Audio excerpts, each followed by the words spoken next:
todos y todas, bienvenidas a una nueva edición de Animales con Derechos. Hoy vamos a entrevistar a una persona que ha estado en el ojo del huracán animalista durante 4 años, tan admirado como odiado, tan querido como incomprendido. Una persona que ha hecho historia, nos guste o no, liderando la primera Dirección General de los Derechos de los Animales en España, la misma que, contra viento y marea, propulsó la primera y muy controvertida Ley Nacional de Protección de los Derechos y el Bienestar de los Animales en nuestro país. Hoy quisiera que conocierais mejor a la persona detrás del activista, al humano detrás del político y sí, también, ¿por qué no?, al artista detrás de Sergio García Torres. Muy buenas, Sergio. ¿Qué tal? Muchísimas gracias por venir aquí. Gracias a ti, Marta. ¿Qué tal todo? Pues vamos a empezar por ese aspecto precisamente, el de artista, que seguramente mucha gente no conoce, ¿no? Porque eso fue precisamente lo que tú estudiaste. Sí. ¿Qué sí, yo estudié artes y me dediqué muchos años a... ¿Y dentro del arte a qué? Pintura y escultura, sobre todo pintura, porque era de lo que se podía más o menos comer. Y me dediqué muchos años a ¿Y qué tipo de pintura hacías? Hacía un poco de todo. ¿Un poco de todo? Hacía un poco de todo. Me dedicaba a pintura comercial y luego tenía aparte mi propia obra, que era un poco más personal, pero sobre todo era un pintor de trabajar día a día, de un proletario de la pintura, diría yo. Me dedicaba a vender cuadros para, pues, como un oficio. Ajá. Y yo, bueno, he podido conocer un poquito eso en todo este tiempo que hemos trabajado juntos. Me acuerdo que hicimos unos premios que le dimos a Forges precisamente, y tú hiciste la escultura del famoso toro de Forges, y es que era igualito, y te hiciste como, no sé, como 6, ¿cuántas te hiciste en nada? Sí, la verdad que eso fue, yo creo que uno de los momentos más bonitos de mi vida artística, que es conocer a Forges y que firmara la pieza que yo hice un poco a imagen de aquellos toros que él dibujaba, y que Forges lo firmó. Ese café que tomé con él lo recuerdo con mucho cariño, y sí que hicimos unas cuantas piezas de aquello. Sí. Y además en poco tiempo, increíble.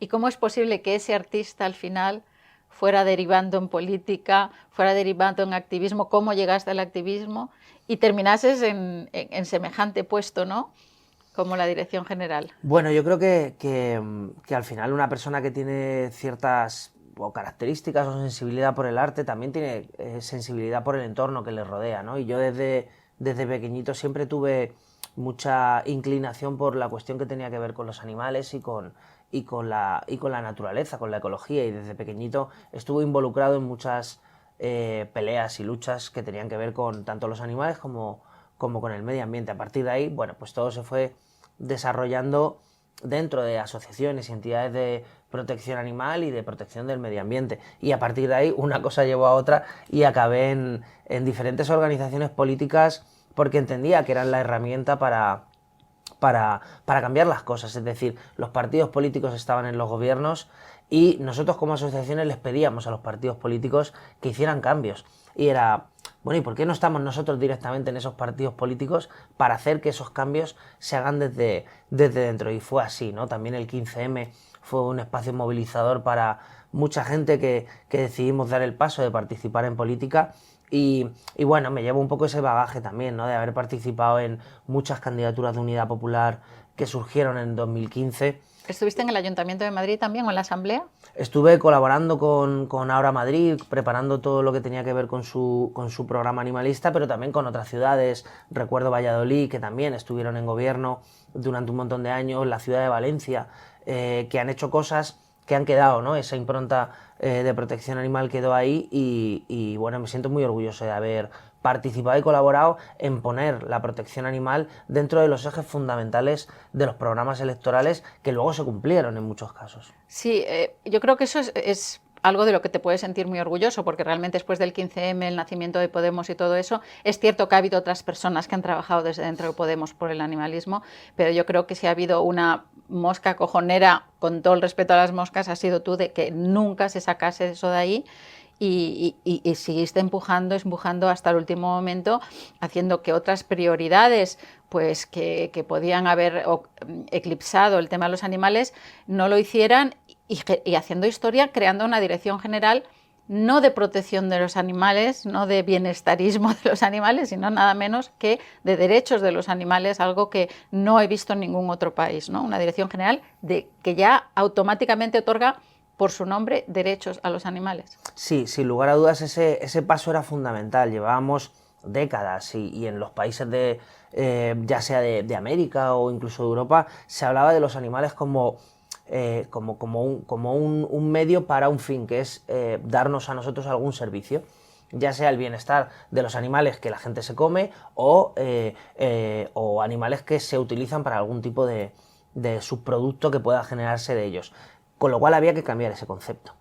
Había que darle una vuelta porque entendíamos que era necesario visibilizar, que era necesario avanzar en derechos, como seres sujetos de ese propio derecho, y a partir de ahí desarrollamos toda la teoría, la interna, en este caso dentro de Podemos, de la necesidad de que se dotara a estos animales de derechos. No fue fácil, porque este debate a la interna de los partidos no fue fácil, como muchos y muchas sabemos que hemos participado en política. Los temas animales no son los que suelen estar en primera línea comunicativa y en primera línea de batalla de las organizaciones políticas, y para eso había que estar dando mucho por saco mosca cojonera para estar continuamente haciendo ver que esto era una cuestión que importaba a la gente, que importaba a la sociedad, que como es una frase muy manida, ¿no? Pero como nos relacionamos con los animales es como nos definimos, ¿no? Y esto había que recordarlo una y otra vez dentro de las organizaciones políticas, y creo que eso consiguió un poco lo que tenemos ahora, ¿no? Que las organizaciones políticas tienen que tener un discurso sobre protección animal, tienen que tener posición, cuando antes era una cosa absolutamente secundaria, ¿no? Yo creo cada que vez más. Eso es algo que queda ahí, y yo creo que lo hemos conseguido, y hemos conseguido dar ese paso en la necesidad de establecer la protección animal y que los partidos tengan posición sobre ello. Sí, y a partir de ahí, bueno, pues se creó la Dirección General de Derechos de los Animales, que bueno, yo creo que era el culmen, ¿no? Un poco de todo ese desarrollo, y era necesario tener un espacio dentro de la propia administración para poder desplegar desde ahí todo el desarrollo de las políticas que bueno, hablaremos ahora. Sí, hablamos ahora. Pero ¿cómo te sentiste en el momento? Porque claro, tú empujas y de repente llega un momento en el que te dicen: Sergio, vas a ser el nuevo director general para el ministerio. ¿Cómo te sentiste en ese momento? Bueno, pues yo, los voy a contar con una imagen, ¿no? O sea, esto fue un 30 de diciembre. Yo tenía un restaurante por aquel entonces. Sí, recuerdo. Y ese día yo tenía el restaurante cerrado porque yo estaba preparando las cenas de encargo para el día siguiente, para el día 31. Entonces yo tenía el restaurante cerrado y tenía puesta pues una tele mientras preparaba las cenas. Estaba yo solo.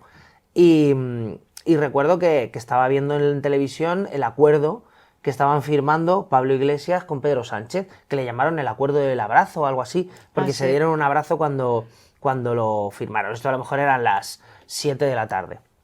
Entonces yo a las 7:15, 7:20, nada más terminar aquello, tenía el móvil ahí cerca y veo una llamada que pone Pablo Iglesias.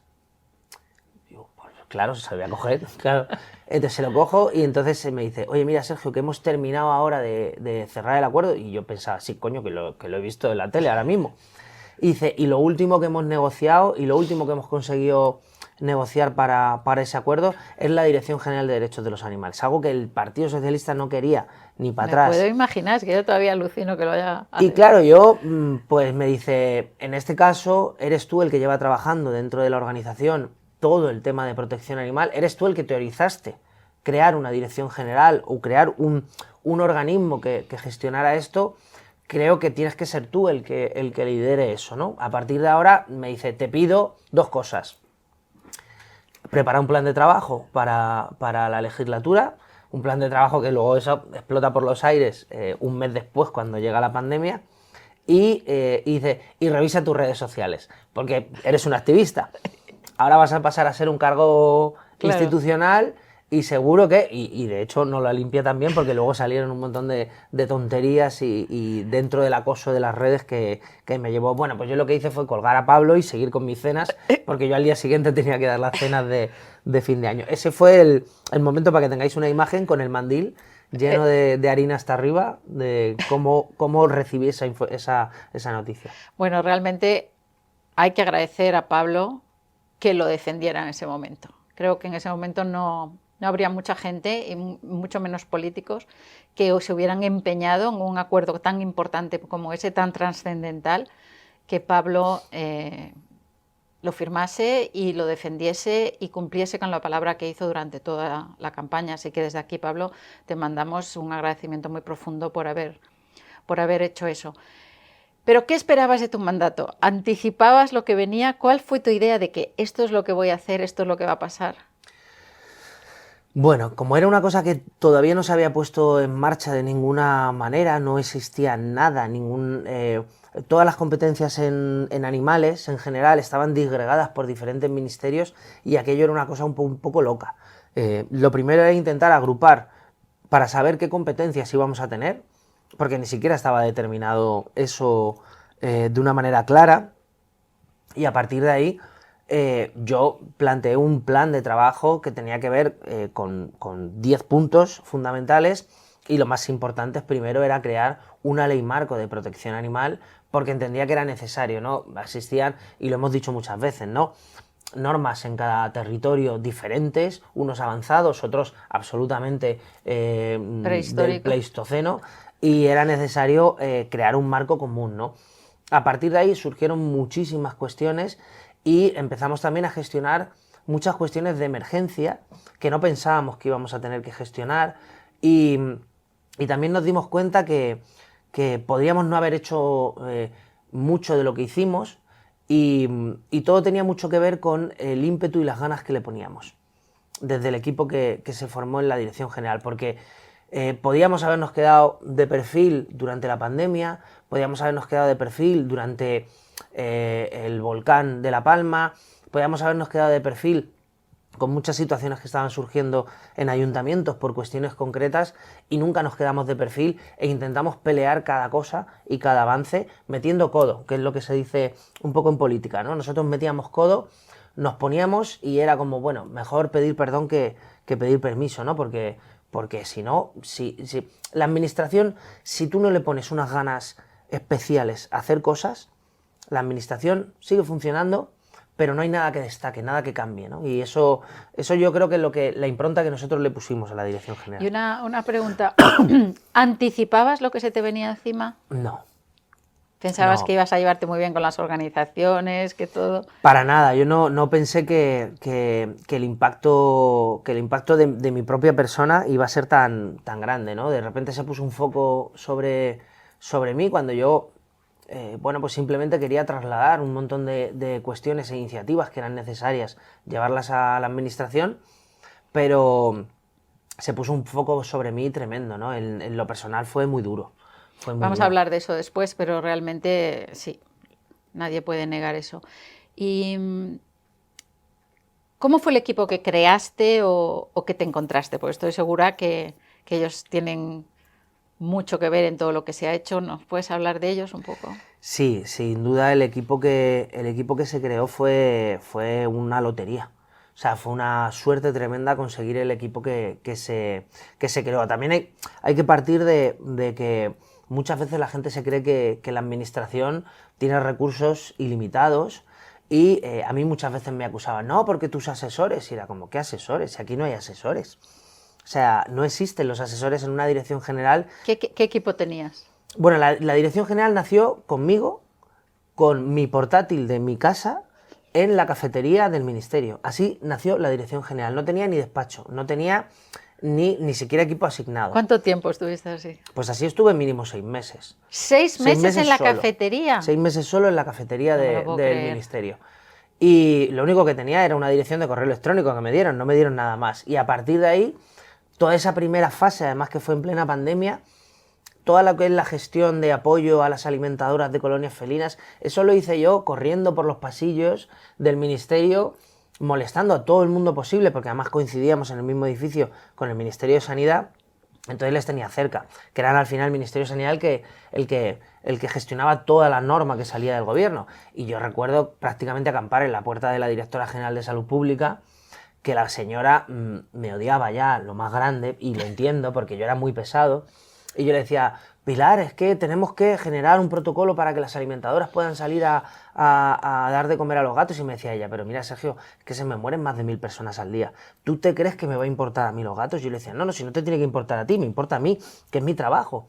Y al final conseguí, por ser pesado creo más que nada, que ese protocolo saliera y que las alimentadoras pudieran... Sí, pues se suele pensar que es o una cosa o la otra. Claro. Pero es que no tiene por qué. El asunto, ahí yo me di cuenta de la importancia que tenía esta dirección general. ¿Por qué? Porque no había nadie que pensara en estas cosas. Es decir, hay cosas muy importantes, claro que sí. O sea, estábamos en medio de una pandemia donde moría mucha gente. Era necesario que el 100% del equipo de sanidad estuviera pensando. O sea, yo veía dormir a Fernando Simón en los sofás. O sea, realmente se estaban dejando la piel por sacar adelante las cuestiones que tenían que ver con la pandemia, pero mi tarea era otra. Y yo tenía que hacer lo posible por cubrir ese espacio. Claro. Recuerdo las reuniones online con la gente de las peluquerías caninas, para que pudieran también ellos abrir como servicio esencial. Y así fue todo, ¿no? Y todo esto en la cafetería y luego posteriormente con un despacho, un despachito, ¿no? Un despachito que además luego mi equipo me decía, es que este no es el despacho de un director general. Es que un director general tiene que tener un despacho más grande. Y yo decía, sí que a mí que más me da. Yo con tener el ordenador y con poder. Y entonces era como, mi relación con el equipo de funcionarios era como diferente a lo que suelen estar acostumbrados con directores generales. Los altos niveles funcionariales y los cargos de libre designación, como un director general, suelen ser gente que viene del ámbito político y muy altivos. Son gente muy... distante del equipo funcionarial, ¿no? Y yo con quien me tomaba café era con el bedel de la puerta, con el guardia civil que estaba abajo, entonces la relación era muy diferente. Entonces eso también ayudó a que el equipo con el que al final se fue sumando a la dirección general, que tengo que agradecerle a Antonio, a Ruth, a Alfredo, al equipo que se consiguió formar ahí, que eran gente que tenían unos niveles de función, eran todos funcionarios, cada uno venía de diferentes espacios de la administración central. Y fueron 4 al final. Al final, cuando yo ya me fui, éramos 9. Éramos 9 personas más 3 personas asociadas que eran interinos. Es decir, interinos van y vienen hasta que aprueban la oposición y se van, ¿no? Pero al final conseguimos ser pues 12 personas con los interinos, pero empezamos 0, ¿no? Y el primer año éramos 3 personas. Y le tengo que agradecer además a este equipo que hacían mucho más que la tarea que les correspondía. Eso es porque también inspiraste, ¿no? Y porque eran gente que tuve la suerte de que generaste ilusión. Claro, y yo me dejaba la piel. No había horarios para esto, ¿no? Y no había horarios para mí, por supuesto. Yo era un cargo libre de designación. Yo no tengo horarios, no tengo vacaciones, no tengo de nada. Pero es que ellos sí, ellos son funcionarios, tienen muy reglados sus horarios. Pero yo podía llamarles a las 10 de la noche perfectamente y no me ponían ninguna mala cara. Igual que un funcionario normal, ¿no? O sea, eran funcionarios activistas. Y incluso gente que no venía del mundo de la protección animal, había gente que sí, pero gente que no, entendieron que estábamos abriendo una brecha importante, poniendo lo que se dice una pica en Flandes sobre una cuestión que era la protección animal que nunca se había trabajado. Estábamos inventando camino y eso les motivó mucho a ellos y nos dejamos la piel para sacar las 3 leyes que salieron de un equipo que cuando mucha gente me pregunta, ¿pero qué equipo tiene? Gente de la administración. Yo les decía el equipo que tenía y me decían, no me lo creo. O sea, que hayas sacado 3 leyes, que pongas en marcha subvenciones como las que habéis puesto y que encima estáis en todas las leyes toqueteando, porque salió una ley de audiovisuales y nosotros estábamos ya dando por saco diciendo, oye, pues aquí habría que decir no sé qué de los animales. O sea, estábamos un poco intentando influir en todos los espacios de la administración. Era un poco sorprendente que con el equipo que teníamos se multiplicaba por 10 el impacto que generó. Maravilla. Y dime una cosa, tú venías de asociaciones, de tu restaurante y tal, y de repente entras en un ministerio, empiezas a ver cómo funciona un gobierno por dentro, cómo funciona hacer leyes. ¿Qué es lo que más te chocó una vez dentro? Pues a mí me chocó, primero, cambié mi impresión sobre los funcionarios. tienes una impresión normalmente de los funcionarios de gente que no se moja, gente que no se involucra en ciertas cuestiones, que van a trabajar y punto. Y me llevé la sorpresa de que en eso no era así, por lo menos con los equipos con los que yo trabajé. Pero luego sí que me llevé también otra, y vamos a ser sinceros, sobre todo con los altos niveles, la clave está en haz lo justo para molestar lo menos posible. Me di cuenta que nadie quería sacar los pies del tiesto. Y cuando nosotros llegábamos con propuestas de protección animal, la gente se quedaba como diciendo, yo es que no quiero hacer ruido porque yo quiero seguir aquí. Si tú haces ruido y te pones en el foco, rápidamente te van a cortar la cabeza. Y eso, bueno, eso es lo que me pasó a mí, ¿no? Pero yo venía con esa idea, ¿no? Yo no tenía intención de quedarme ahí mucho más tiempo, pero estaba claro que si tú te pones en el foco... Y puedo poner un ejemplo. Hicimos un trabajo con la Dirección General de Industria para homologar las calesas de eléctricas para hacer una alternancia de las que hay ahora con caballos, ¿no? Que están por el sur, por Sevilla, Córdoba, y en Baleares también había calesas de caballos. Bueno, pues cuando nosotros planteamos esto, desde Industria les dio un poco de cagueta, porque era como... es que, a ver si se va a mosquear gente. Y era como, no, vamos a ver, simplemente estamos homologando un vehículo. Trabajando para que vosotros, que sois los encargados, homologuéis un vehículo y luego ya los ayuntamientos y los propios caleseros podrán tener una herramienta en la que cambiarse, ¿no? Luego ya nosotros hicimos un plan, que luego eso decayó porque cambiaron los gobiernos municipales, pero teníamos un plan para cambiar las calesas de caballos de la ciudad de Palma por calesas eléctricas en las que nosotros desde la Dirección General financiamos todo ese cambio, ¿no? Eso al final cayó porque el gobierno pasó a derecha, ultraderecha, y bueno, y luego la Dirección General pues ahora ya no tiene ya no somos los que estábamos. Sí, uno de los ataques más comunes que se veían es de gente, no sé si joven o mayor, pero que parece no tener ningún tipo de idea de cómo funcionan las cosas internas. O sea, ha habido mucha gente que se pensaba que tú entras como director general y puedes dar la orden absolutista y dictatorial a todo el Congreso, a todo el Senado, de que se prohíba la tauromaquia, que se prohíba la caza, que se haga esto, que se haga lo otro. ¿Cómo explicarías esto a esta gente? O sea, seguramente cada vez que tú querías meter un artículo en la ley, ese artículo tenía que pasar por la autorización de distintos ministerios, por la oposición del Partido Socialista, quizá también por alguna oposición dentro del partido, y después llevarlo a votar al Congreso y ver si es aprobado por todos los demás partidos. Es que me parece tan frustrante este tema. Ya, y lo siguen pensando. O sea, todavía veo quien dice, ay, este hombre nuevo ha entrado Urtasun, va a prohibir la tauromaquia, ¿no? Ya, o sea, le gustaría. ¿Puedes explicarles un poquito? Bueno, yo creo que tenemos en nuestro país un gran déficit de conocimiento de cómo funcionan la legislación y las propias administraciones, ¿no? O sea, el legislativo no tiene nada que ver con el Congreso de los Diputados. O sea, en nuestro país el gobierno propone leyes y es el Congreso quien las aprueba. No podemos aprobar leyes desde el gobierno no aprueba leyes, son los congresos.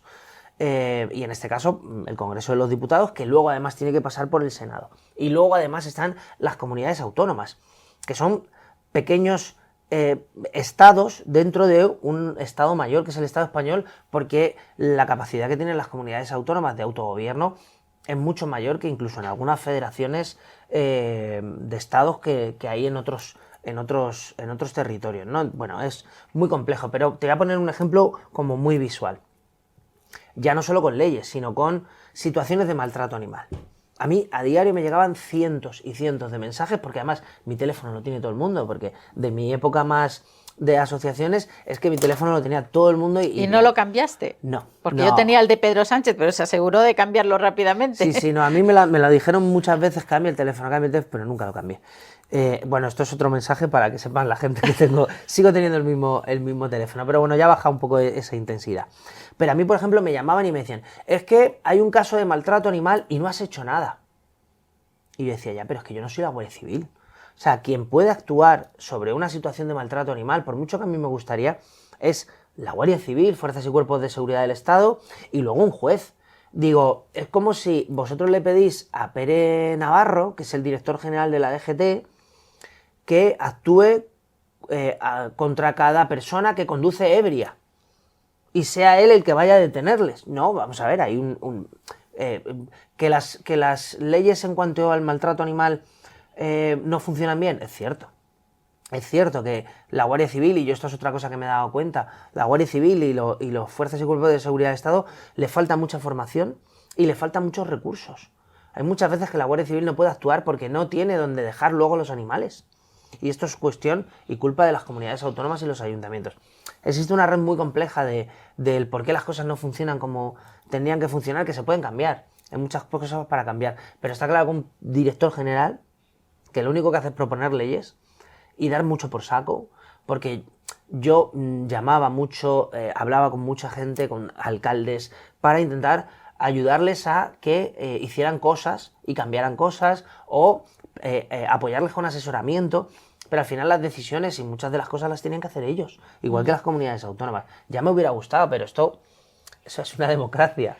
Tú dices que el gobierno propone leyes, después pues el Parlamento pues las aprueba o no las aprueba, ya sea nacional o comunitario, pero antes de que el gobierno apruebe leyes hay una guerra interna, porque al ser el socio minoritario y el PSOE el socio mayoritario proponíais, pero seguramente el propio socio de gobierno, el propio PSOE os decía no, no, no, o sea que la lucha era primero interna, ¿no?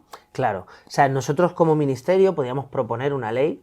¿Cómo era ese proceso interno de propuesta de leyes al socio de gobierno? Pues básicamente tú elaborabas el texto, lo pasabas por los jurídicos del ministerio para que valoraran que eso estaba bien armado jurídicamente y a partir de ahí se rebotaba al resto de ministerios, a los que se entendían que eran competentes.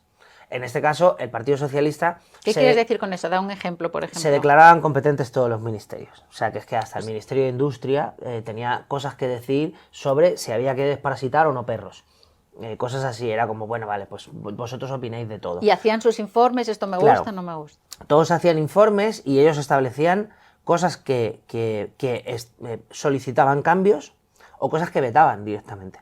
Entonces te vetaban cosas. Y te vetaban cosas y tú podías decir, pues es que no lo voy a cambiar.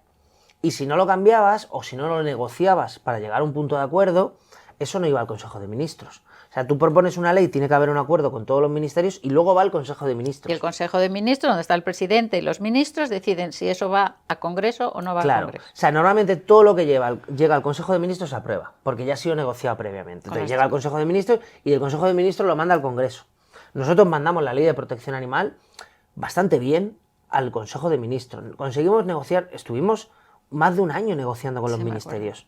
Más de un año peleando cada coma y cada punto con ellos. Ellos, o sea, si hubiera sido por la primera propuesta que el Partido Socialista nos hizo... Incluía el tiro al pichón, incluía los perros de caza... Incluía los delfinarios, incluía los perros de caza, por supuesto, y todo tipo de perros de trabajo, y muchas otras cuestiones que tenían un alcance bastante importante. Para que la gente entienda, porque yo quiero que partamos de la base que la gente no tiene por qué saber y hay que enseñarle. O sea, tú hacías una propuesta de un texto de ley que incluía delfinarios, incluía perros de caza, etcétera, y tú lo pasabas primero, tenía que pasar por el servicio jurídico, que te decía que si estaba, se sostenía, y de ahí tenía que pasar a todos los ministerios, la mayoría liderados por ministros del Partido Socialista.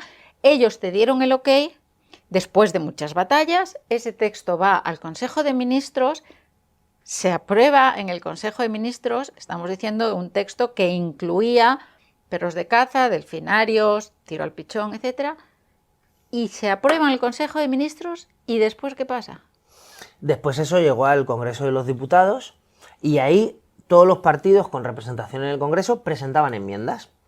En este caso el Partido Socialista, con quien nosotros ya habíamos negociado, o sea, de hecho nosotros, el acuerdo que había en el gobierno, en la legislatura pasada, las enmiendas que se presentaban en el Congreso siempre estaban pactadas entre el Partido Socialista y Unidas Podemos. Siempre iban pactadas y presentadas juntas, cuando había alguna cosa que retocar o mejorar en cualquier ley. Esta fue la primera ley que el Partido Socialista nos engañó, porque presentó una enmienda para excluir a los perros de trabajo, los perros de caza, sin avisarnos previamente. O sea, nosotros nos enteramos media hora antes de que lo publicaran porque Félix Bolaños habló con Ione Belarra, que era la ministra en aquel momento. Y ahí nos enteramos, media hora antes, no hubo poder de reacción ni de negociación. O sea, me parece y era una cosa que traición. habíamos negociado durante meses, porque ellos lo de los perros de caza llevaban meses tocando las narices con sacarlos de la ley, porque el lobby de la caza, la Federación de Caza, les presionaba mucho. Yo he estado delante de diputados del PSOE hablando y negociando con ellos, y su teléfono les marcaba llamadas de, por ejemplo, Sánchez Vara, que era el presidente de Extremadura en aquel momento, y les llamaban en ese momento y les cogían el teléfono, que no, que los perros de caza, y luego el PSOE, la táctica, lo que intentaron fue tumbar la ley en el Congreso de los Diputados. Y nos plantearon la cuestión de los perros de caza, porque su finalidad última era tumbar la ley. No querían que esa ley saliera. Porque aún así, aunque se excluyeran los perros de caza, los cazadores, las federaciones de caza, saben que esta ley les afecta, por mucho que quieran. Porque para que un perro de caza sea perro de caza, tiene que estar identificado, tiene que estar asociado a una licencia de caza, tiene que tener su seguro de responsabilidad civil. Es decir, un perro de caza no es un galgo. Tiene que ser un perro asociado a una licencia. Con lo cual, si tú tienes a los perros identificados y tienes un control de la cría de esos animales, ya está hecho. Es decir, ya conseguimos lo que queríamos, que era una trazabilidad de los animales, que era lo que ellos no quieren en muchos casos, ¿no? Habrá cazadores que tienen sus animales de por vida, pero hay un porcentaje mayor, y de hecho estos días hemos celebrado el 1 de febrero, el Día Internacional del Galgo, que lo que se celebra es el fin de la temporada de caza, en la que se abandonan muchísimos de estos animales que no están identificados. Esos perros que no están identificados y se abandonan no son perros de caza. Y todo el maltrato que les inflijan, eso está totalmente penalizado por la ley actual. Claro, por la ley actual y por el propio Código Penal. Pero a mí lo que me parece increíble es esa traición, ¿no? De decir, te lo apruebo en el Consejo de Ministros, porque podían haber dicho, pues no, la pasamos en el Consejo de Ministros. Y hagan ese juego que para aprobar esa enmienda se tienen que asociar, o sea, se tienen que confabular con el Partido Popular, con Vox, con Coalición Canaria. O sea, es una cosa totalmente demencial. Pero a mí lo que me gustaría que la gente entendiera es que ellos, Sergio y su equipo presentaron un texto que incluía todas aquellas cosas que todos queríamos que fuesen allí, pero que después el Partido Socialista no permitió que saliera adelante, y como tienen mayoría y son el socio mayoritario, no se pudo sacar adelante. Y entonces estaba la siguiente alternativa, que es, pues vamos a tumbar la ley. Si no van los perros, pues no hay ley. ¿Por qué no tomaste esa decisión? Pues esto además es una decisión que tomé yo. Es decir, yo recuerdo de sentarme con la ministra, con mi ministra en este caso, que era Ione Belarra, y debatir qué hacer. Debatir qué hacía el grupo parlamentario, si votábamos en contra de la ley o no. Y mi opinión fue votar a favor de la ley. Eso sabía yo que me iba a costar la vida más grande desde el punto de vista de mi propia imagen, ¿no? De lo que me iban a masacrar. Pero me daba igual, porque la ley incluye muchísimas cuestiones que son muy positivas para los animales. Y luego está la parte esa que hablábamos antes de los perros de caza, es decir, para que un perro de caza sea un perro de caza, tiene que estar identificado como tal, igual que un perro pastor, ¿no? Un perro pastor tiene que estar asociado a un registro REGA, un registro de explotaciones ganaderas. No vale con cualquier perro que diga yo que es un perro de caza y ya está excluido de la norma. No, tiene que estar asociado a eso.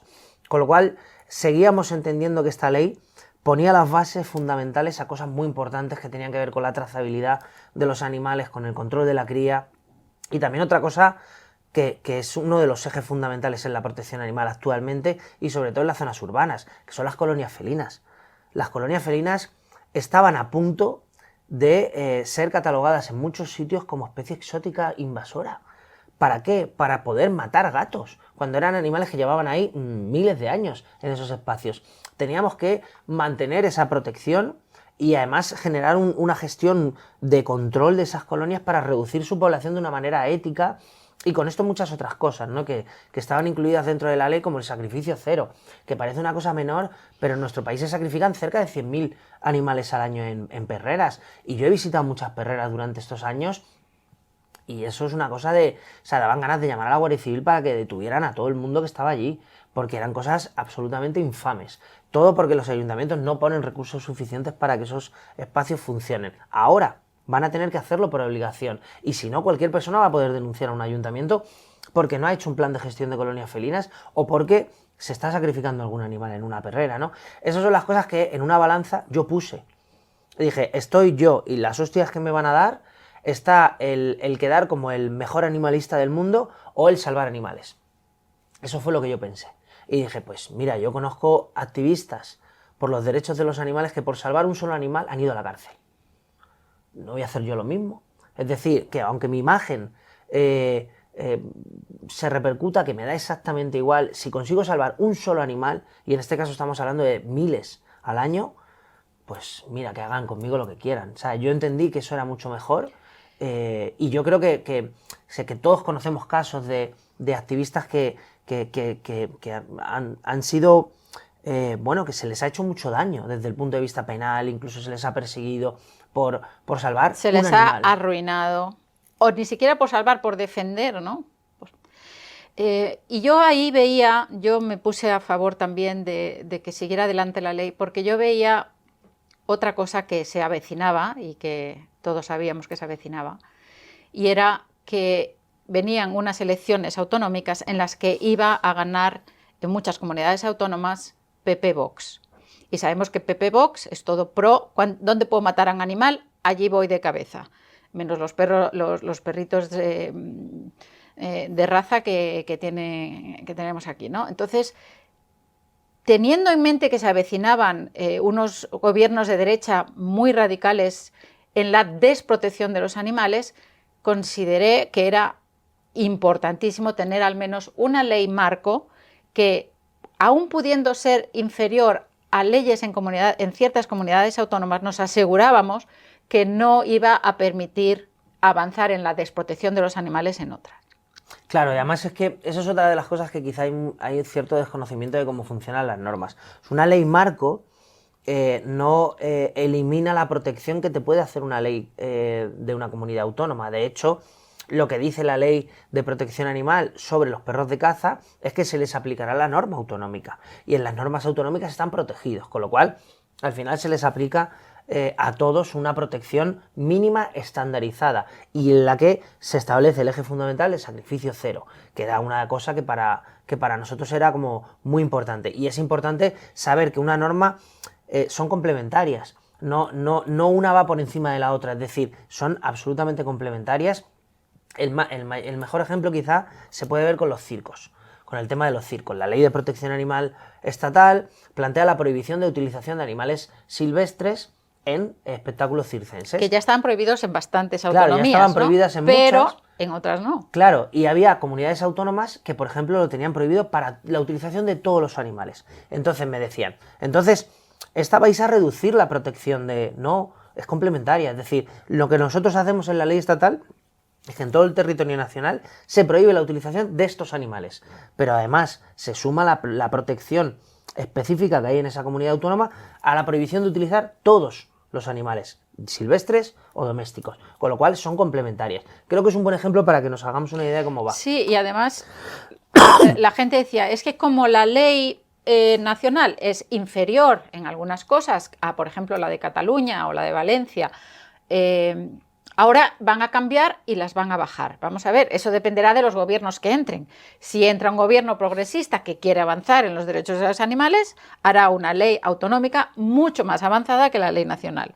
Pero si los que entran son unos partidos de derecha que lo que quieren es pues maltratar a los animales todo lo más posible, pues lógicamente ya no podrán, al menos porque hay una ley paraguas que lo impide. Eso es lo que se ha conseguido, además de, como tú dices, de cuántos animales en estos momentos no están siendo sacrificados y siguen viviendo gracias a que se ha hecho el sacrificio cero, se ha impuesto el sacrificio cero y la obligación de la gestión de colonias felinas. Pero es que esto además les obliga, para que no se saturen en los centros de protección animal y en las perreras, a que los ayuntamientos tengan que implementar campañas de adopción, tengan que controlar la venta por su propio interés. O sea que hay ese efecto secundario. Claro, sin lugar a dudas, si tú evitas que se puedan sacrificar animales como salida, y que tenían los ayuntamientos salida rápida de esos animales, ahora se van a tener que poner las pilas. Y eso lo vamos a ver en los próximos años. Vamos a ver en los próximos años,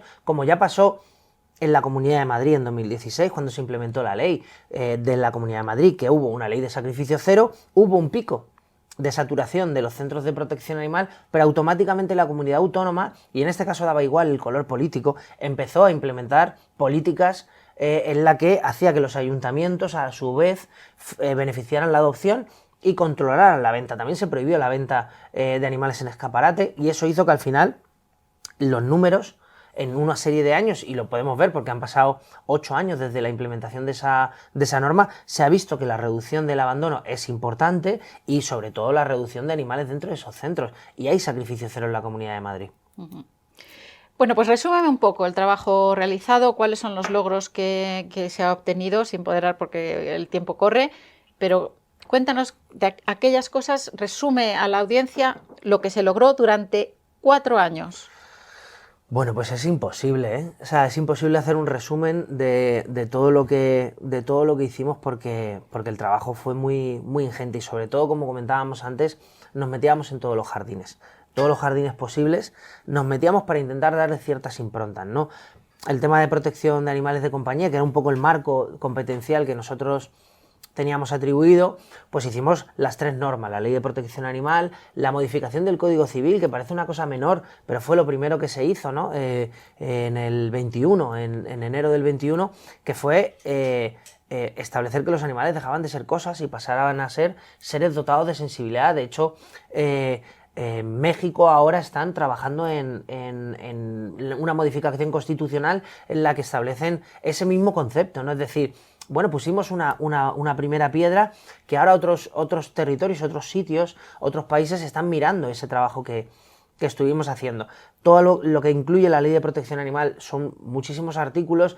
En televisión salieron muchas tonterías, sobre todo con las cosas que podían ser caricaturizadas, pero ahora, por ejemplo, se está trabajando a nivel europeo el reglamento de animales de compañía, en la que establece controles de cría y controles de venta y transporte, y están calcando las propuestas que llevaban la Ley de Protección Animal españolas, porque trabajamos mucho con países de Europa durante la legislatura pasada y estuvimos trabajando de manera conjunta, y ahora eso se va a implementar casi a nivel europeo, cosas que aquí hicimos y otros países previamente no pudieron hacer. Francia sacó una ley como la nuestra un año antes de que la Ley de Protección Animal española saliera, pero ellos no pudieron darle la protección que se le dio a las colonias felinas dentro de la ley española, y eso costó sacarlo aquí mucho, pero es el mayor avance a nivel mundial en protección de colonias felinas y en control de población de colonias felinas. Luego nos metimos en cuestiones de emergencia, como comentábamos antes, tema de la pandemia, tema de los diferentes momentos locos que han surgido en nuestro país, como el volcán, como... La pandemia decían que no se podía ir a alimentar los animales, por ejemplo, en un momento dado. Claro, hasta el tercer día de pandemia que salió la orden, que salió el presidente del gobierno en el Congreso hablando de que las alimentadoras de colonias felinas podían salir a dar de comer. Está claro que si en una dirección general eso no hubiera ocurrido jamás. Y de hecho, cuando se lo dijimos al PSOE los primeros días negociando, nos decían, ¿pero qué estáis contando? Y luego 3 días después sale el propio presidente del gobierno sacando pecho diciendo que esto era así. Bueno, pues hicimos esas pequeñas cositas que parecen cosas menores. Luego, todo lo que tenía que ver con el reglamento de videocámaras en mataderos no era nuestra competencia, animales de producción, pero metimos un poco de baza a través de en este caso, la gente del Ministerio de Consumo, que, bueno, pues trabajamos conjuntamente ciertas cosas como lo de la videovigilancia en mataderos, que creo que es una cosa también interesante, y metimos cuestiones en ganadería, como en la prohibición del raboteo, nos metimos en cuestiones... ¿Qué es el raboteo? El corte del rabo de manera sistemática de todos los lechones, de las crías de ¿Eso se ha cerdo. prohibido? Eso se ha prohibido de manera sistemática. Ahora ya no se puede, igual que el corte de colmillos. Eso lo conseguimos hacer en las modificaciones de reales decretos ¿Y de... no se les corta ya ni los... No, ahora si se le corta el rabo a un lechón, a un cerdito recién nacido, tiene que ser con criterio veterinario y porque a lo mejor tenga alguna cuestión que sea necesario el corte, es decir, que sea una cuestión clínica y no por sistema como cortaban antes. Si el que lo hace y el que lo haga es ilegal. Y más cuestiones, por ejemplo, no existía regulación que tuviera que ver con el transporte aéreo de aves. y en nuestro país exporta pollitos recién nacidos a países de África en palés. Y recuerdo que hubo un problema en Barajas de manera importante y me acuerdo que entramos en Barajas con Policía Nacional a, bueno, pues a rescatar a esos miles de pollitos, que muchos fallecieron, y el primero que estuvo en primera línea fue Fer, de Salvando Peludos, que se llevó pollitos a su refugio para parar un tren. El pobre dio el do de pecho en esa intervención, y como eso hemos colaborado en 1000 intervenciones con Policía Nacional. El proyecto, y con esto acabo porque podría seguir meses, lo que tenía que ver con los animales también de los entornos familiares. Es decir, el siguiente paso, después de establecer que los animales eran seres dotados de sensibilidad, era que los animales también formaban parte de los espacios de convivencia y de las familias. Cuando empezamos a hablar del término familia interespecie, casi les da un síncope. Y se reían mucho. Pero también pasó cuando hablábamos de los seres dotados de sensibilidad. Primero se reían mucho y luego ese término acabó calando, ¿no? Y ahora salen sacando el pecho, diciendo que nuestro país es un país que habla de los seres dotados de sensibilidad como de los animales. Pues el concepto de los animales dentro de los entornos familiares era el siguiente paso. Y para ello primero tenías que pensar en las familias con situaciones de vulnerabilidad. Impusimos en marcha el proyecto Biopet, de atención de animales de mujeres víctimas. Que los miembros sean de la familia. ¿Qué pasa, por ejemplo, en temas de divorcio, en temas de...? Porque antes eran cosas, ¿no?, que se podían hasta hipotecar. O sea, eso ahora ya no se puede. Un animal no se puede hipotecar. Pero antes sí. Sí. Antes podían formar parte de un listado de cosas que había en la casa, igual que las sillas, las mesas, el televisor, el perro, y entonces se contabilizaba el valor de ese perro comprado, con lo que te costaba. Y después era una desgracia en casos de divorcio en el que no había acuerdo, ¿no?, porque un animal se podía pasar años en una protectora esperando que resolvieran quién. ¿Cómo quedó eso? Bueno, pues eso, la modificación del Código Civil, lo que estableció es que los animales, en el caso de que no hubiera un acuerdo, en una separación, por ejemplo, pues se tenía que llegar a un acuerdo judicial. Es decir, tendría que ser un juez el que determinaría con quién se iba ese animal en base al beneficio del animal. No el beneficio de la persona ni nada, el beneficio del animal. Muy similar a lo que pasa con los niños. Salvando las distancias, pero muy similar a lo que pasa con los niños. Eso cambió, ¿no? Y la última fase, que tenía que ver con familias en riesgo de vulnerabilidad, no existía ningún tipo de protocolo. Y ya de por sí esas familias tienen una situación complicada. Si le sumas a que tienen un animal, esas situaciones se complican más. Caso de desalojos de personas o desahucios de personas. En el caso de tener que acudir, por ejemplo, a bancos de alimentos a por alimento para la familia, no existen alimentos para animales de compañía. Las tarjetas monedero que ahora se anuncian, el Ministerio los ha sacado hace poco, en muchos casos no puedes comprar alimentos de animales de compañía. Cuando muchos de esos alimentos solamente son donados, quiero decir, y que no les importa a muchas empresas donarlos, ¿no? No es que supongan un caso. Sí, ahí tuvimos grandes peleas para conseguir esos ciertos avances, y luego creo que otra cosa que hicimos de manera interesante era dedicar prácticamente el total de la financiación o del recurso de la Dirección General a subvenciones a entidades de protección animal. Nosotros teníamos un presupuesto de 6 millones de euros, y de esos 6 millones de euros a subvenciones se iban 5 millones de euros. Es decir, casi todo lo demás eran para programas de concienciación, para cosas que tenían que ver con la propia difusión. Entonces, creo que las primeras ayudas que salieron para entidades de protección animal a nivel estatal fueron importantes. Y lo último que pude hacer fueron las subvenciones a ayuntamientos para la gestión de colonias felinas. Esto casi muere de éxito. Fue un desborde de ayuntamientos. Cuando les das dinero se apuntan rápido, claro. Claro, pero les obligabas a preparar un plan de gestión de colonias felinas. Y entonces muchos llamaban y decían, queremos hacerlo, no tenemos ni idea, echarnos una mano. Y echábamos una mano a todos los ayuntamientos a cómo enfocar esos planes de gestión de colonias felinas. Y en la primera convocatoria más de 900 ayuntamientos se presentaron. Estamos hablando de un 10% de los ayuntamientos de España se presentaron a esta ayuda. Bueno, yo creo que pusimos esa necesidad de que todas las administraciones pensaran en la protección animal, y muchas más cosas que hicimos. Porque... ¿Qué es lo de la violencia vicaria, el maltrato animal como violencia vicaria? ¿Puedes explicarlo? Sí, bueno, eso... una cosa fue el proyecto Biopet, el proyecto de gestión de ayuda a mujeres víctimas de violencia machista que tenían animales. Porque muchas de ellas no se separaban porque sabían que tenían que dejar o sea, no se podían ir a un piso con el animal, dejaban el animal con el maltratador y lógicamente, pues automáticamente ese pasaba animal a ser iba a ser la víctima víctima. Sí. bueno, pues en muchos casos las mujeres que abandonaban el espacio de violencia que compartían con los maltratadores lo abandonan yéndose a centros de protección de mujer que hay, ¿no? A recursos para la protección de la mujer. Estos recursos no dejan entrar animales.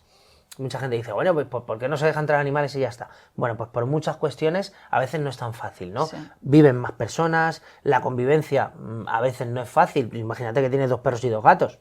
Se pueden estar matando ahí. O el propio hecho de tener que salir a pasear a esos perros en una zona en la que es de seguridad absoluta. Es decir, nadie sabe dónde están estos centros por protección de estas mujeres. Bueno, lo que hicimos nosotros fue crear una red de casas de acogida. Cuando yo me fui a esa red estaba en torno a las 1000 casas, que lo que hacía era coger a los animales durante el tiempo que la mujer estuviera en el centro. Y además establecíamos una comunicación, ¿no? Para mandarle fotos, vídeos, que supieran que el animal estaba bien, y al final acababa siendo como un espacio motivador, ¿no? Para la propia mujer, que saber que el animal está bien, que está protegido, porque había un porcentaje alto de mujeres que no abandonaban al maltratador, como decías tú, por miedo a lo que le pudiera pasar a ese animal, ¿no? Luego también incluimos en el Código Penal el agravante de violencia vicaria. En este caso le llamamos violencia instrumental, para diferenciarlo de la violencia vicaria más estrictamente de niños o personas a cargo. Explica a la audiencia qué es eso de la violencia vicaria. La violencia vicaria es esa violencia que se realiza a un niño para hacer daño a su madre, en este caso. Okay. Es decir, la coacción, violencia que se realiza para poder hacerle daño a una tercera persona. En este caso, esa violencia se reproduce también con los animales. Se hace violencia a un animal, violencia sobre un animal, para hacerle daño a una tercera persona, que en este caso suele ser para coaccionar, para evitar que esta mujer le abandone, se vaya o pueda salir de ese espacio de violencia, ¿no? Creamos el concepto de violencia instrumental, que es igual al de violencia vicaria, pero enfocada a animales. Y lo incluimos además en el Código Penal, en la reforma del Código Penal, como un agravante de maltrato animal. Es decir, que si maltratabas a un animal, además por ese motivo, tenía un agravante. Y también el Código Penal conseguisteis incluir a todos los vertebrados, ¿no? ¿Qué supone eso? Porque sí. Antes, ¿a quién incluía? Antes incluía a los animales domésticos y amansados. Era el término que existía, que básicamente... Que convivían con personas. Claro, los que convivían con personas, desde una vaca hasta un perro. Eran los que estaban dentro de ese marco. Pero, por ejemplo, habíamos visto muchos casos de gente maltratando jabalíes, zorros, bueno, muchos animales que quedaban en un limbo porque no se les podía aplicar tampoco una sanción desde el punto de vista cinegético de caza, y tampoco eran animales protegidos, por lo que podía entrar el Código Penal en protección de animales que tuvieran alguna protección especial, ¿no? Entonces se quedaban en un limbo con una mínima sanción administrativa y ahora estaban dentro del Código Penal. El Código Penal ha tenido también mucho debate. Sí, mucho debate, porque se piensa que, bueno, pues al final no incluye prácticamente casi nunca penas de cárcel, porque no superan los 2 años y realmente, además la gente lo ha confundido con la ley y bueno. A nosotros nos hubiera gustado, nuestra propuesta fue con 6 años de prisión para los casos más graves, e incluso cuestiones como, que también se generó un bulo importante con esto, que era como los delitos de actos sexuales con animales. Nosotros lo planteamos incluir porque en España no está penado, nunca ha estado penado los actos sexuales con animales. Entonces nosotros incluimos los actos sexuales con animales, pero al final enmiendas del Partido Socialista hicieron que solo fueran incluidos dentro del Código Penal los actos sexuales con animales en los que hubiera algún daño, que pudieran probar esos actos sexuales con los animales. Y al final fue, Podemos legaliza o permite la zoofilia. Y esto fue un bulo que salió además del entorno animalista, y que me generó bastante, me dio mucha lástima, porque sabiendo cómo había sido todo el proceso, que nosotros habíamos intentado incluirlo, resulta que somos los culpables de haberlo hecho cuando nunca ha estado dentro del Código Penal. Una vez más, pues tuviste trabas dentro del gobierno con el socio. Pero sí es verdad que en el Código Penal hay una gran mayoría de gente con conocimientos jurídicos que opina que podría haber sido bastante mejor. Podría haber sido mucho mejor, sin lugar a dudas, pero creo que no ha sido peor de lo que había. Se ha conseguido avances ampliando el tipo de animales y no tanto la carga penal sobre los agresores, ¿no? Que es lo que nos hubiera gustado a todos. ¿Qué hubieras hecho mejor? ¿En qué crees que te equivocaste que podías haber hecho mejor? Pues yo creo que me he equivocado en muchísimas cosas. Yo era una persona que no venía de estar nunca en espacios de ese nivel de la administración. Y creo que uno de mis mayores problemas fue primero confiar en que íbamos a ser capaces de hacer entender o de hacer ver, hacer más pedagogía sobre lo que estábamos haciendo. No hemos sido capaces, creo que hemos sido muy poco pedagógicos. He sido muy poco pedagógico a la hora de ir mostrando cada avance que íbamos haciendo, ¿no? Y se ha entendido poco lo que hemos hecho y quizás se ha visto poco los esfuerzos que hemos tenido. Yo creo que esa falta de salir hacia afuera a contar un poco más las cosas, creo que nos hubiera dado por lo menos un cierto grado mayor de empatía de la gente, de ver que estábamos Es siempre haciendo... el dilema, ¿trabajo 3 horas más o dejo de trabajar para decir lo que he hecho hasta ahora, ¿no? Claro, nosotros nos decían, no, pero es que vuestros equipos de comunicación, que salgan y cuenten lo que estáis haciendo, porque, claro, nosotros cuando hacíamos una lista de todas las cosas que hacíamos, la gente me decía, madre mía, pues sí que estáis haciendo cosas. Y dice, ¿por qué no lo cuentan vuestros equipos de comunicación? Digo, pues que no hay equipos de comunicación. ¿Quién creéis que actualiza las noticias o hace las notas de prensa de la dirección general? Soy yo mismo. No existe nadie, no hay un equipo de comunicación. Vamos a ir al tema del cese. ¿Cuál fue el motivo del cese y cómo ocurrió todo eso? Bueno, pues cuando nombraron al nuevo ministro y a su secretaria de Estado, a mí me convocaron a una reunión y me dijeron que estaban pensando qué hacer y que ya me dirían algo cuando supieran. Yo lo que hice fue prepararles un plan de trabajo de lo que yo entendía que había que hacer, partiendo de aprobación de los reglamentos de la ley, que era lo que quedó pendiente de la legislatura pasada. Bueno, un plan de trabajo de lo que había que hacer. Pasaron, pues yo creo que 2 semanas desde esa primera reunión y luego ya me convocó el ministro nuevamente y lo que me planteó fue que me iba a cesar, que se había hecho un gran trabajo, que se había hecho un muy buen trabajo, que la finalidad era ser continuista con lo que se había hecho, pero que yo había sido muy visible y había hecho mucho ruido. Eso fue literalmente lo que me comentó. Y que, bueno, pues estaban pensando en perfiles, bueno, pues que fueran un poco más, menos, que hubieran hecho menos ruido, que fueran a hacer menos ruido. Y ese fue el motivo básicamente de mi cese. Yo creo que hay implicaciones también políticas dentro de este cese que tiene que ver con de dónde vengo. De dónde vengo, yo vengo de Podemos. Y al final, pues en esa situación, en ese ministerio, en ese momento, eso manchaba mucho.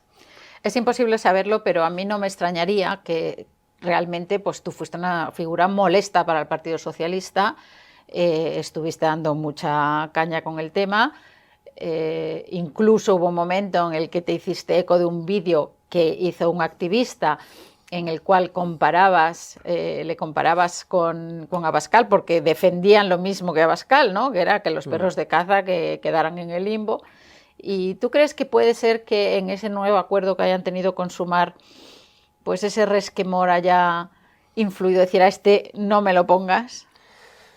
Nunca lo sabremos. No lo sé, no puedo decir que sí o que no, pero vamos, yo creo que todo suma, ¿no? Y en este caso el haber sido tan peleón o el haber sido tan visible no les gustó a nadie. Y bueno, pero soy así. Y no, así no soy así, es que estás ahí para eso, quiero decir. Claro. Entonces, para simplemente sentarte y no hacer ruido, pues no tiene sentido. Ahora tenemos un nuevo director, ha habido ya la primera controversia porque se ha reunido con los cazadores. Yo entiendo que se tiene que reunir, ¿no?, con los cazadores, y que estos, por supuesto, le han dicho, oye, no, que hay que matar a los gatos, es que hay que matar todo lo que sea matar, ¿no?, a las especies invasoras, las cosas que le han propuesto. Le han dicho que por favor no criminaliza al sector que está tan preocupado por la protección y el bienestar de los animales. Y como os decía Jaray Sedal, dice el presidente de la Federación de Caza ha valorado positivamente este encuentro. Y bueno, Sin embargo, dice también esa misma Jara y Sedal, o como diría nuestro Zaldívar, Jara y Pedal, que siempre me hace mucha gracia, José Ramón Becerra dice que él no se plantea una modificación sustancial de la Ley de Protección de los Derechos y Bienestar de los Animales. ¿Cuál es tu opinión al respecto de esta primera reunión y de ese primer comunicado por parte de los cazadores? Bueno, yo creo que reunirse, un director general tiene que reunirse con todos los sectores, sin lugar a dudas. Otra cosa es el mensaje que quieras plantear una vez que te has reunido con ellos, ¿no? Yo me reuní con la Federación de Caza varias veces, no posé con el presidente de la Federación de Caza, y por supuesto yo me reuní con la Federación de Caza para decirles que íbamos a hacer una ley. Y así lo hicimos. De hecho, a mí me costó una diana en mi cara de esa Federación de Caza. Perfectamente. Bueno, a mí en lo político te diría, o en lo político que hay que hacerlo, se tiene que reunir con todos los sectores y ese tiene que ser el trabajo de... Sí, porque él gobierna para todo el mundo, claro, no para los toda la animalistas. administración, y tiene que conocer además toda bueno, pues todo lo que está relacionado, todas las aristas que tengan que ver con animales. En lo personal te diría que viniendo de una federación de caza, que a mí me han amenazado, me han acosado, me han puesto en un punto de mira, me han denunciado. ¿No? No sé cómo. Yo les denuncié a ellos y ellos me denunciaron a mí también por decir que abandonaban perros de caza. Bueno, pues me hubiera gustado un poco más de lealtad. Quizá con el predecesor, que era yo, en el sentido de, oye, esta gente ha puesto un punto de mira en la cara de tu predecesor. Bueno, pues me hubiera gustado quizá un poco de lealtad institucional que tenía que ver con bueno, pues por lo menos hacer que recogieran un poco de cable, ¿no? Y otro tema que a mí personalmente me preocupa mucho y es que no lo puedo entender, ¿no? Y es que por lo visto se ha reunido el nuevo director general, que por cierto desde aquí le deseamos el máximo de la suerte y la ayuda que le podamos prestar, pero nos preocupa y preocupa dentro del movimiento que se ha reunido en el País Vasco y Extremadura para firmar un acuerdo con el gobierno central para modificar 30 artículos de la ley. O sea, primero dice a los cazadores que no la va a modificar, pero ahora dice que va a firmar un acuerdo con el País Vasco y Extremadura para modificar 30 artículos de la ley de protección animal, aludiendo a discrepancias competenciales. ¿Significaría esto que esos artículos que incluyen el servicio municipal de urgencias veterinarias durante 24 horas, la prohibición de dejar a un perro sin supervisión durante más de un día, o la gestión municipal de las colonias felinas dejan de ser vinculantes? Es decir, entonces, ¿para qué quieres una ley nacional paraguas si después lo que haces es haz lo que te dé la gana? Bueno, esto no pueden hacerlo. O sea, vamos un poco a la parte previa. El País Vasco y Extremadura fueron las dos comunidades autónomas que llevaron la ley de protección animal a las instancias constitucionales. Es decir, hicieron un recurso de constitucionalidad porque entendían que había cosas que no era competencia del Estado y que era competencia de ellos. En las fases previas a que eso llegue al Constitucional, lo que se hace siempre es un encuentro con estas comunidades, con el Ministerio, en este caso el Ministerio de Derechos Sociales, y mediando estaba también el Ministerio de Función Pública, de Administraciones, para, bueno, como intermediario, ¿no? Yo estaba todavía con la primera reunión, la del País Vasco. No se planteó en ningún momento modificar la ley.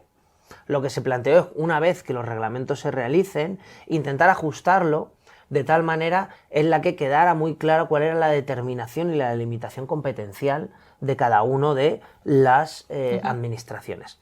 Eso fue un poco el acuerdo al que se llegó de palabra en aquel momento que yo estaba. Luego ya a mí me cesaron y yo ya no estuve en la de Extremadura ni en el acuerdo final con las dos.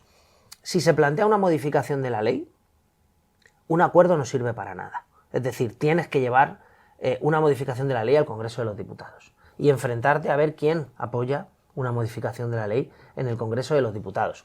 Que tú hayas publicado en el BOE un acuerdo, porque ha salido publicado en estos días, el acuerdo es papel mojado, es decir, tienes que modificar. Si una ley te pone que cada 24 horas, o sea, no puede estar un animal más de 24 horas sin supervisión de alguien, un acuerdo no puede cambiar eso. Es decir, si yo denuncio en el País Vasco, el juez tendrá que atenerse a la ley.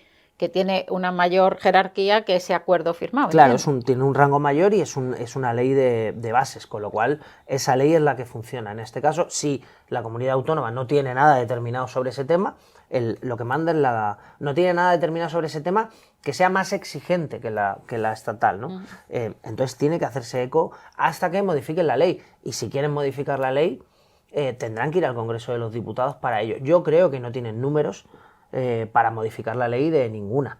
Y también creo que el propio espíritu... si vota el PSOE a favor, PP, Vox van a votar a favor. ¿De modificar una ley? Siempre que sea peor para los animales, se apuntan. Yo no creo que lleven... También por el propio espíritu que me está generando el Ministerio que gestiona la Dirección General de Derechos de los Animales, creo que lo último que quiere es abrir un melón nuevo que tenga que ver con animales. Yo creo que el tema de animales lo quieren en un segundo plano, no quieren que haga ruido, y llevar al Congreso de los Diputados una modificación de una ley de protección animal va a generar ruido. Yo lo que espero es que ese afán de intentar quedar bien con todos al final no resulte en no hacer prácticamente nada, o lo que es peor, retroceder.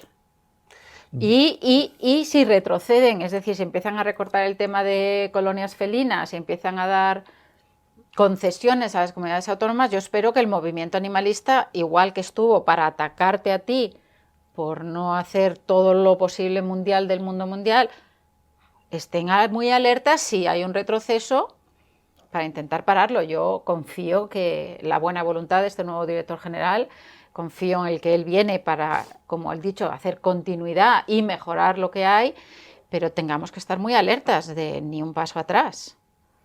Yo confío en que no vayan a modificar la ley y espero además que tramiten con cierta rapidez los reglamentos de la ley que ya estaban hechos. ¿Por qué son tan importantes los reglamentos? Porque hay un porcentaje altísimo de articulado de la ley, podemos hablar del 30-40%, que necesita una reglamentación, es decir, necesita determinar los detalles. El seguro de responsabilidad civil, algo de lo que se habló mucho en televisión. Va a ser necesario tener un seguro de responsabilidad civil. Pero como la ley no establecía el concreto del seguro, de la cuantía que ese seguro tenía que cubrir, es necesario que un reglamento te lo diga. Es decir, si tiene que tener una cobertura de 100.000 euros, 200.000, 2 millones de euros o 30.000 euros. Eso te lo tiene que determinar un reglamento, con lo cual ese artículo no entra en vigor hasta que el reglamento no te lo determine. Es decir, hasta que no entre en vigor el reglamento. Y como eso, otras muchas cuestiones. O sea, que hay muchos artículos que aparecen ahora que no están en vigor porque no hay un reglamento que especifica a qué se refiere, cuánto, cómo, etcétera, ¿no? Eso es. Hablamos de entre el 20 y el 30% del articulado de la ley. Pero eso sí, las cosas que no necesitan desarrollo reglamentario ya han entrado en vigor. Okay. Sacrificio cero, colonias felinas, del punto primero al último no necesita reglamento. Eso entra en vigor. Y ya, bueno, para terminar la última fase del programa, ¿cuáles son tus planes? ¿Cuáles son tus nuevos proyectos que tienes en mente? Bueno, yo mis proyectos, primero es recuperar mi vida, que han sido 4 años en los que casi veía a mi familia durmiendo y creo recuperar un poco la vida, ¿no? Ese espacio un poco vital y seguir en el ámbito de los animales, porque no he salido de este ámbito nunca y no voy a salir ahora y creo que ahora mismo lo que tenemos que centrar mucho y hay que establecer mucho es ver cómo se implementa esta norma, la Ley de Protección Animal, y comunicar eso, informar mucho a la gente, dar a conocer a la gente también cómo funcionan las leyes, cómo se desarrollan, qué herramientas tienen ellos para poder... ¿Quizá un despacho de asesoría sobre cómo implementar la ley? Por ejemplo, y comunicación, mucha comunicación. Creo que hay que comunicar a la gente. ¿Has creado un nuevo medio, no? Sí, he creado un nuevo medio. Es un medio autonómico, se llama Soy Madrid. ¿Por qué? Porque creo que es necesario... Soy Madrid. Soy Madrid. Está en versión digital, entiendo, ¿no? Está en versión digital. Y en redes. Sí, yo creo que hay muchas noticias que la gente tiene que conocer y sobre todo hay que pensar en qué cosas le importan a la gente. Ahora mismo, por ejemplo, todos los días estamos viendo que se habla de la amnistía. Entonces, pues a mí se me viene a la cabeza el pensar en qué le implica la amnistía a la gente normal, a cualquiera de la calle, ¿no? Pues prácticamente nada. ¿Ha habido amnistías en nuestro país antes? ¿O es que ahora se acaba el mundo y por la amnistía, no? Entonces, ¿qué le implica a la gente la amnistía? ¿Qué pasa, ¿no? Y creo que esas son las cosas a las que hay que enfocar ciertas noticias. Además estoy acabando la carrera de periodismo. Vas a sacarte otra carrera más, tu segunda carrera. Y eso sí me motiva también para poder centrar bien. también el trabajo en comunicación. Oye, tú siempre has creído en este proyecto, en Animales con Derechos, desde el primer momento en el que te lo comenté. Enseguida dijiste, oye, pues puedes tirar de aquí, puedes tirar de allá, has colaborado, has ayudado muchísimo desde el primer momento. Pero ahora que estás un poquito más libre y una vez hayas recuperado esa vida familiar que te mereces, a mí me gustaría, y lo hemos hablado internamente, el equipo de 11 voluntarios que somos ahora en el equipo, nos gustaría mucho que pasaras a ser parte activa, es decir, que tuvieras tu propia sección y generaras contenido para Animales con Derechos. Sabemos que estarás muy liado con todos esos proyectos que tienes, pero ¿crees que podrás encontrar un hueco para...? Ya sabes, Marta, que yo contigo al fin del mundo. O sea, tú y yo hemos hecho muchas cosas juntos durante muchos años y me parece que Animales con Derechos se está abriendo camino dentro del ámbito de la comunicación. Creo que además tenéis un rigor y una profesionalidad que yo creo que nadie puede discutir. Y estaré orgullosísimo y encantado de poder colaborar con Animales con Derechos. Joder, pues le hemos fichado, qué suerte. Nos interesa muchísimo, de verdad, porque no hay ningún medio hoy en día que dé voz a los animales sin ningún tipo de censura, sin ningún tipo de límites. Realmente hace falta que esto crezca y creemos que tu aportación, tu conocimiento y tu experiencia pues puede servir. Así que muchísimas gracias. Y una cosa, a nivel político, ¿te vas a afiliar a algún otro partido porque has salido de Podemos? No, yo creo que ahora la situación de los partidos se ha enconado tanto, es decir, cada uno está en una trinchera, en una esquina de un ring, y creo que eso es un error. O sea, yo creo que ahora mismo partidos que tienen ideas similares o posicionamientos, en este caso hablamos de la protección animal, muy parecidos, lo único que hacen es estar peleados. Y yo me he querido salir fuera de todo ese ámbito porque mi pelea no es contra Sumar, ni contra Podemos, ni contra Izquierda Unida, ni contra PACMA, ni siquiera, ¿no? Que son partidos con los que tenemos muchas sintonías, ¿no? Yo creo que ahora, por lo menos yo personalmente, me voy a dar un paso atrás y me voy a situar fuera, colaborando con todos, participando en lo que tenga que ver con ayudarles en posicionamientos en protección animal con todos, pero no formando parte de manera orgánica de ninguno. Espero, en cualquier caso, que haya gente dentro de esos partidos que siga empujando, como tú empujabas, el tema de la protección animal. Porque seguro que sí, Espero que así sea, porque si no, pues... Y si no, desde fuera estaremos dándole collejas. Bueno, pues a mí me gustaría acabar ahora con que... después de todos los ataques que has recibido por todas partes, desde el lado opuesto al lado amigo, me gustaría que tuvieras pues por lo menos un minuto, ¿no?, para decir a la audiencia de Animales con Derechos lo que te apetezca decir después de todo este recorrido. No sé a qué cámara... Vale, pues yo voy a ser muy breve. Siempre digo eso, siempre todo el mundo dice eso y luego nunca lo es, ¿no? Yo creo que estos años han sido muy intensos. Creo que me he equivocado mucho, como hablábamos antes, he cometido un mogollón de errores. Al final soy un activista que llegó a un espacio en el que nunca había estado y que ha puesto todo lo mejor que tenía o todo lo que he podido, mi conocimiento, para mejorar la vida de los animales, que era la única finalidad que yo tenía en todo esto. Habrá mucha gente que no esté de acuerdo en las cosas que se han hecho, pero no creo que nadie pueda negar que lo que he hecho lo he hecho con el mejor de los espíritus o con el mejor corazón que cualquier activista que se pone delante de un camión de ganado o que se salta al ruedo o que protesta como se protesta esta semana contra la caza, lo hace con toda su buena voluntad y su buena fe, ¿no? Yo así lo he hecho, ¿no? Y seguiré haciéndolo en los espacios donde me toque estar, ¿no? He tenido un tiempo en la actividad política donde he podido liderar ciertas cuestiones, pues ahora me toca estar en otros lugares y seguiré haciéndolo con el mismo corazón. Todo el mundo sabe que siempre cojo el teléfono, que siempre atiendo todas las llamadas, que siempre contesto todos los mensajes y seguiré haciéndolo en la medida de mis posibilidades y que seguiré siendo un activista. Creo que me voy llegué siendo un activista y espero irme igual, ¿no? Siendo un activista por mejorar la vida de los animales, y creo humildemente que después de estos duros años la cosa está un poquito mejor que lo que estaba cuando nos lo encontramos, ¿no? Y bueno, tanto es eso que yo mismo me he tatuado la ley de protección animal, porque es mucho más allá para mí que una ley, ¿no? Para mí es el haber aportado mi vida durante unos años a intentar mejorar la vida de los animales. Así que aquí sigo, aquí seguiré y aquí seguimos. Pues muchísimas gracias de verdad por haber venido, por lo que has hecho y seguro que por lo que harás, que seguro que siempre seguirá ayudando a los animales. Bueno, pues con esto llegamos al final del programa. Esperamos que la experiencia de Sergio nos inspire a todos y todas a impulsar con más fuerza que nunca los derechos de los animales. Como bien dijo Einstein, una persona que nunca cometió un error nunca intentó nada nuevo.